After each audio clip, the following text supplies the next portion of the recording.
तेरी यादों के साए में ये दिल आज भी बैठा है, जैसे वीरां किसी घर में चिराग आखिर जलता है।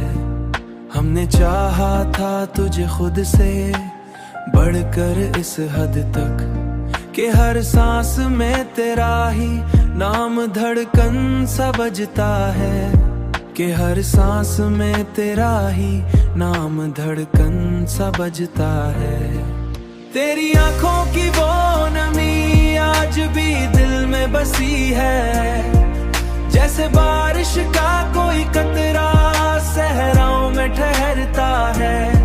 हमने माना कि मोहब्बत का सफर आसान नहीं होता, मगर तेरा ख्याल हरता हर मुश्किल को सहल सा करता है। कभी सोचा न था कि यूं जुदा हो जाएंगे हम, जैसे दरिया किसी मोड़ पे सहरा में उतरता है।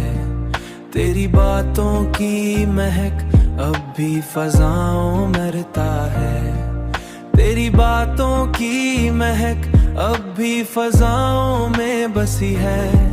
जैसे गुलशन में कोई फूल खिजा में भी महकता है। हमने आंखों में छुपाए हैं कई ख्वाब अधूरे, हर ख्वाब तेरी सूरत में कहीं जाके बिखरता है।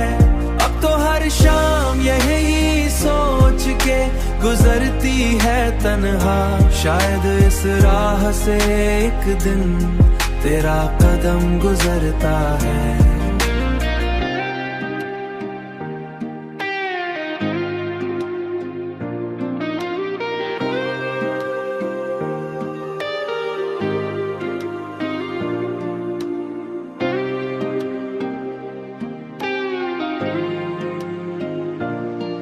तेरी आंखों की वो नमी आज भी दिल में बसी है, जैसे बारिश का कोई कतरा सहराओं में ठहरता है। हमने माना कि मोहब्बत का सफर आसान नहीं होता,